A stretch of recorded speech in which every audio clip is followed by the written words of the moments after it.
Hello student, मैं RP sir आज आपके लिए फिर एक नया वीडियो लेकर आया हूँ भारतीय संविधान में। तो भारतीय संविधान में आज का हमारा जो टॉपिक होगा सिटीजनशिप। सिटीजनशिप आपने पढ़ा इससे पहले वीडियो में, तो सिटीजनशिप और CAB दोनों एक साथ जानेंगे, CAB और CAA। तो देखिए, हम देखते हैं कि नागरिकता के संदर्भ में अगर हम बात करें तो ध्यान देंगे नागरिकता से ही संबंध CAB और CAA का है, दोनों का।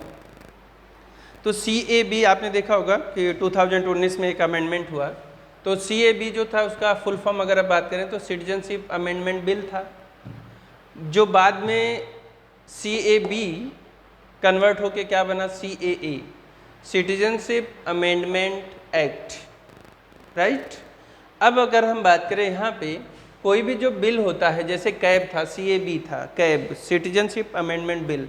आप सभी लोग जानते हैं, आपने पहले पढ़ा होगा कि जो CAB होता है यानी जो बिल होता है, कोई भी जो बिल होता है, जब बिल पास हो जाता है तो बिल पास होकर एक्ट बनता है। अगर हम पार्लियामेंट की बात करें, संसद की बात करें, तो संसद में कोई भी बिल जो पास होता है पहले लोकसभा से पास होता है, फिर राज्यसभा से पास होगा, फिर वह राष्ट्रपति के पास जाता है। तो जब कोई भी बिल पास हो जाता है तो वह क्या बन जाता है, एक्ट बन जाता है। तो जो CAB था वो अब क्या वर्तमान में है, CAA, सिटीजनशिप अमेंडमेंट एक्ट। तो सिटीजनशिप अमेंडमेंट एक्ट अगर हम बात करें, नागरिकता संशोधन अधिनियम सन 2019 की बात जो हो रही है, तो नागरिकता संशोधन अधिनियम जो है 2019, इससे पहले अगर हम बात करें तो जब 50 में संविधान बना, 51 में इलेक्शन हुआ, 55 में नागरिकता के लिए संविधान में अमेंडमेंट करने का प्रावधान किया गया। तो जो फर्स्ट अमेंडमेंट नागरिकता को लेकर हुआ वो सन 1955 में, 1955, जिसमें यह प्रावधान किया गया कि किसको नागरिकता दी जाए, किसको ना दी जाए, कितने साल अगर हमारे देश से कोई बाहर, जैसे पाकिस्तान भारत का बंटवारा हुआ, बंटवारे के बाद अगर वहाँ से कोई यहाँ आता है तो वह कितने वर्ष तक भारत में लगातार रहने के बाद उसको नागरिकता दी जाए। जैसे आप जानते हैं पहले था 11 वर्ष वाला प्रावधान था, तो 11 वर्ष तक अगर लगातार कोई मामूली तौर पर निवासी रह रहा हो लगातार, तो ऐसे व्यक्ति को भारत की नागरिकता दी जाती थी 1955 के अमेंडमेंट के द्वारा। लेकिन 1955 में समय रहते हुए आपने देखा कई बार अमेंडमेंट हुआ। जैसे फर्स्ट अमेंडमेंट हुआ 1955 में, तो फर्स्ट अमेंडमेंट 1955 से लेकर 1986 फर्स्ट अमेंडमेंट। जैसे सवाल आता है कि अब तक नागरिकता में कुल कितनी बार संशोधन किया जा चुका है, तो नागरिकता में अब तक बाबू कुल 6 बार संशोधन हुआ है, 6 टाइम। नागरिकता संशोधन अधिनियम 1955 में कितनी बार संशोधन हुआ, 6 बार। तो पहला संशोधन 1955 में जो हुआ वो 1986 में हुआ, दूसरा हुआ 92 में हुआ, तीसरा 2003 में हुआ, चौथा आपका 2005 में, पांचवा 2015 में और छठा कब, 2019। तो जो 2019 का था अमेंडमेंट, सिटीजनशिप अमेंडमेंट जो एक्ट बना, इसमें यह मुख्य रूप से प्रावधान किया गया कि हमारे देश में अर्थात भारत में वह व्यक्ति भारत में जो शरणार्थी के रूप में दूसरे देशों से आया है, खासकर जो हमारे जो पड़ोसी देश हैं, जिसमें हम 3 पड़ोसी मुल्कों की बात करते हैं, जैसे पाकिस्तान, बांग्लादेश और अफगानिस्तान। तो इन 3 पड़ोसी देशों से अगर हम बात करें तो आने वाले जो अल्पसंख्यक समुदाय के लोग हैं, जो अल्पसंख्यक कैटेगरी के लोग हैं, अल्पसंख्यक का मतलब जिनकी संख्या वहाँ पर कम है इन देशों में, जैसे हिंदू, बौद्ध, सिख, क्रिश्चियन, पारसी, जैन।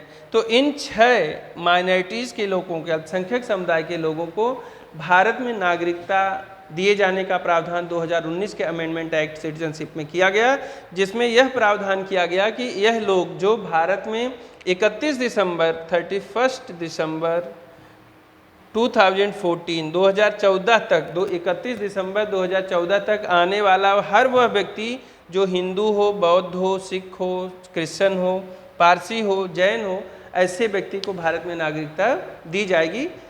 यह 2014 तक का प्रावधान है, जो लोग आ चुके हैं।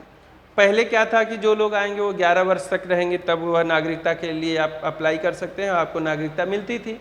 लेकिन 19 के एक्ट में क्या हुआ, इस व्यवस्था को 11 साल की व्यवस्था को घटाकर 6 वर्ष तक कर दिया गया। That's clear. अब जो सिटीजनशिप अमेंडमेंट जो बिल था, यह एक्ट के रूप में कन्वर्ट कैसे हुआ। अगर हम 2019 के अमेंडमेंट की बात करें तो पार्लियामेंट, हम जानते हैं कि कोई भी जो कानून बनता है पार्लियामेंट से बनता है।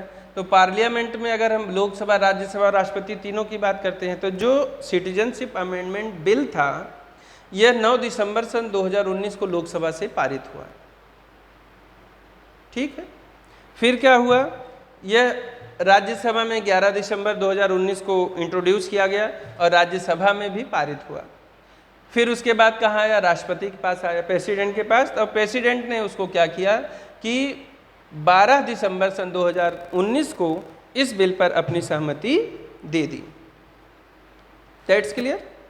तो जब इस बिल पर सहमति दे दी तो जो यह बिल था वह एक्ट हो गया और एक्ट बनने के साथ साथ यह इम्प्लीमेंटेशन शुरू हो गया। अब आप सभी लोग जानते हैं कि 31 दिसंबर सन 2014 से पहले जो लोग भी आ चुके हैं भारत में, यदि वह चाहे तो वह नागरिकता के लिए, नागरिकता का प्रावधान के तहत 2019 के तहत वह नागरिकता ले सकते हैं।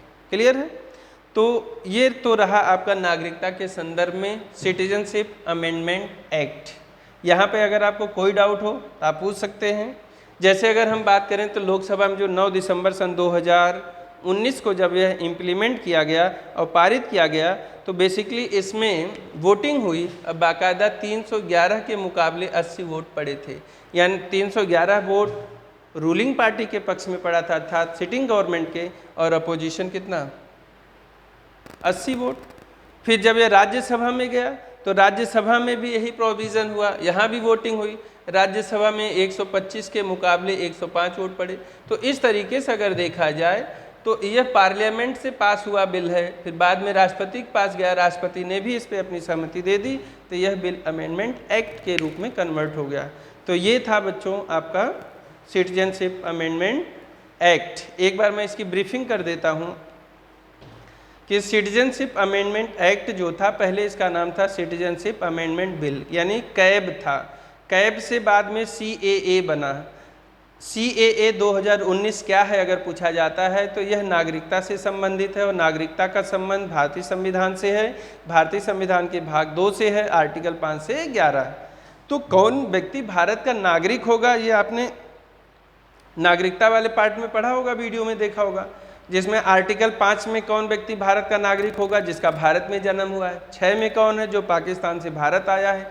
7 में कौन है, जो भारत से पाकिस्तान चला गया है, ऐसा व्यक्ति भारत का नागरिक नहीं समझा जाएगा। 8 में क्या है, बंटवारे के बाद न तो वह भारत में रहा न पाकिस्तान में रहा, बल्कि किसी अन्य दूसरे देश में चला गया। अगर ऐसा व्यक्ति अब आकर भारत में नागरिकता लेना चाहता है तो ऐसे व्यक्ति को नागरिकता के लिए प्रावधान है कि वह रजिस्ट्री के तैयारी, पंजीकरण के द्वारा नागरिकता ले सकता है।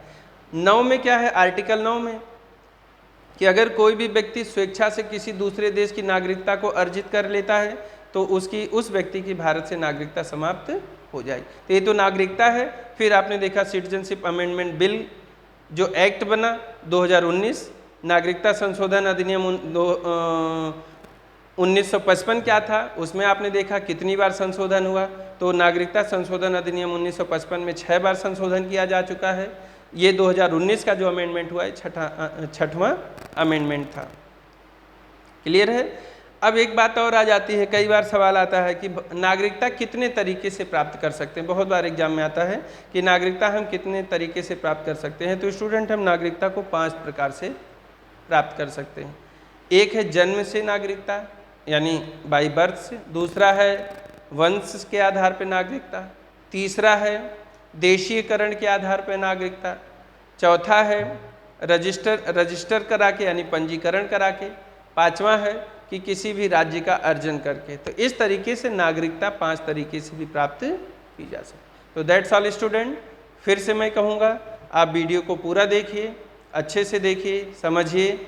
नहीं आता है तो कमेंट सेक्शन में जाकर आप कमेंट करिए, और अगर कहीं दिक्कत हो तो आप कमेंट सेक्शन में कमेंट के द्वारा पूछ सकते हैं। स्टूडेंट, मैं RP सर आपसे एक बार फिर रिक्वेस्ट करूंगा कि आप वीडियो को देखिए और साथ ही साथ वीडियो को लाइक करो, शेयर करिए, बेल आइकन दबाना ना भूलें, और सबसे ज़रूरी बात है कि सब्सक्राइब जरूर करें बच्चों। जैसे हमें आपने लाइट ऑफ गाज़ियाबाद बनाया, वैसे एक बार लाइट ऑफ इंडिया बना दीजिए, आपका बड़ा आभार रहेगा। तो दैट्स ऑल। अगली मुलाकात नेक्स्ट वीडियो में।